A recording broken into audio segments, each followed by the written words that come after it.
Breaking, it's Paul Lane, the independent MHA for Mount Pearl, Southlands on line 3. Hello.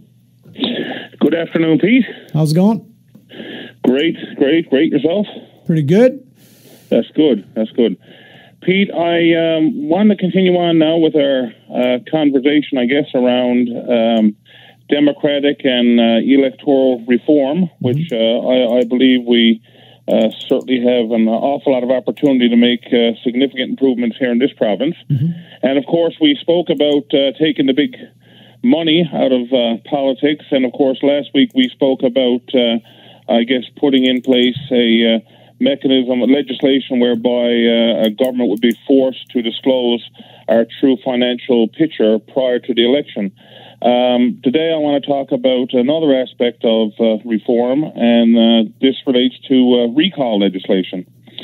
And this is something that is actually been in place now for a while in British Columbia. They have it. I did email you. Actually, I sent you the link so you can read up on it if you're so inclined.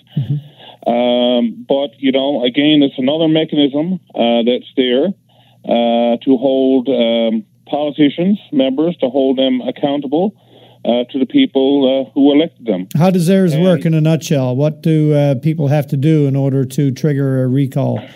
Well, it's actually, and here's the thing, because one of the, I guess, arguments you'll hear against such legislation is that, you know, we don't want to be running through, you know, having the costs associated to having elections and by-elections every other month and all this kind of stuff, and, you know, tossing people out every time they say one thing you don't like or don't agree with or whatever. Which is why it needs to be a very significant backlash against somebody about something or many things before it's triggered. Obviously, there's a cost to leaving people in office as well that has to be kept in mind. Correct.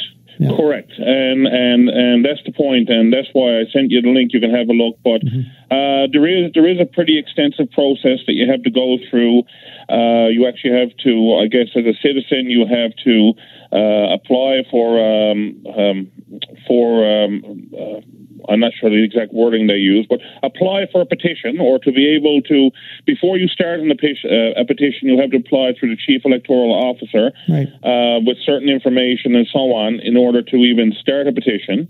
Once you get the petition, then there are strict rules around, you know, how the petitions are carried out, who can go around with the petitions.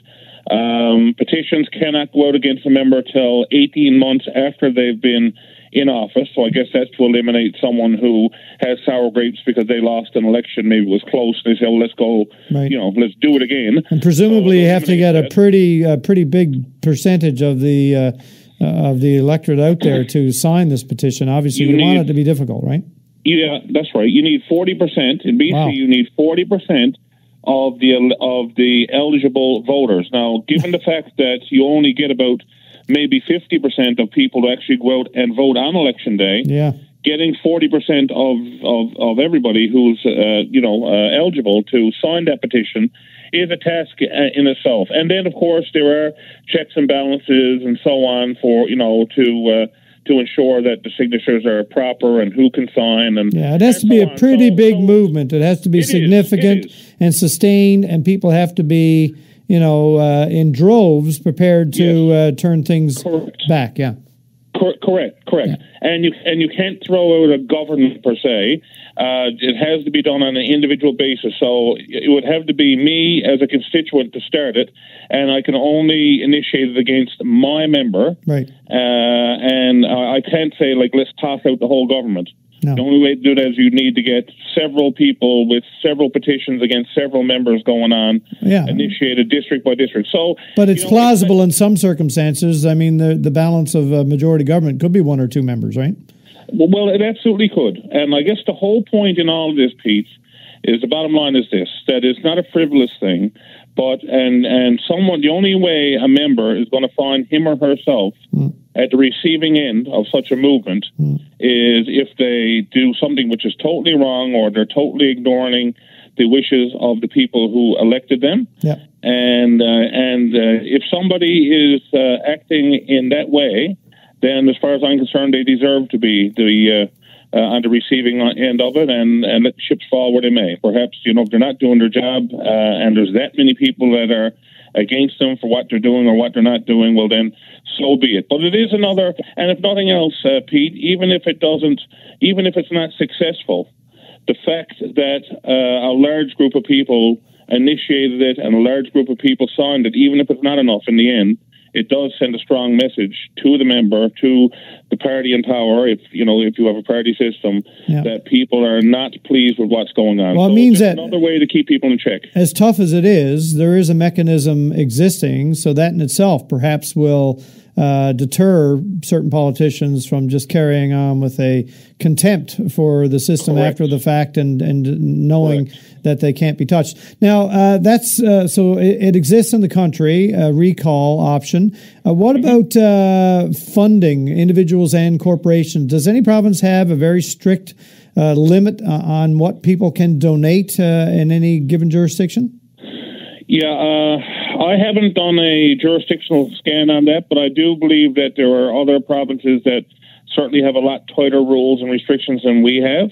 Well, it wouldn't take much. And I know, no. I mean, we're wide open. We're like we're totally wide open here, and that definitely is a change. And certainly federally, I mean, there are significant restrictions federally. I don't even think that corporations can donate federally anymore. That's right, I could be wrong, but I don't think so. And you would think that individual people, where the country goes, the provinces would follow, as long as people are paying attention and insisting that something provincially reflected. But anyway, it's an interesting time for sure, and I can't imagine that there would be too many who would think that taking the money out to a large extent wouldn't be a positive thing.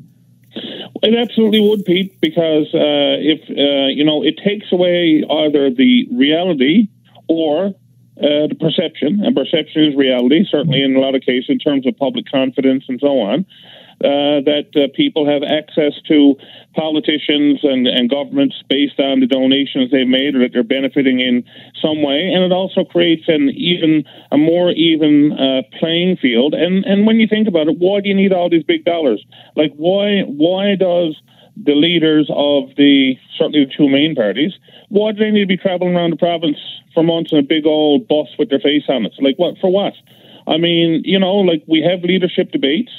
They're all televised, whether it be on radio or TV and so on, so people know what the leaders are saying, what their policies are. Yep. We have social media. Mm-hmm. We can have an opportunity for everyone to put out a brochure. We don't need to have 10 brochures. One is good enough. Mm-hmm. And let's vote on what people, their credentials, and what they're going to offer, what their promises are, and if they can justify those promises, and based on the record, as opposed to who can afford the biggest bus, the most TV and radio ads, and the glossiest brochures, and so on. Let's put it down to Paul's simple. Nothing wrong with radio ads.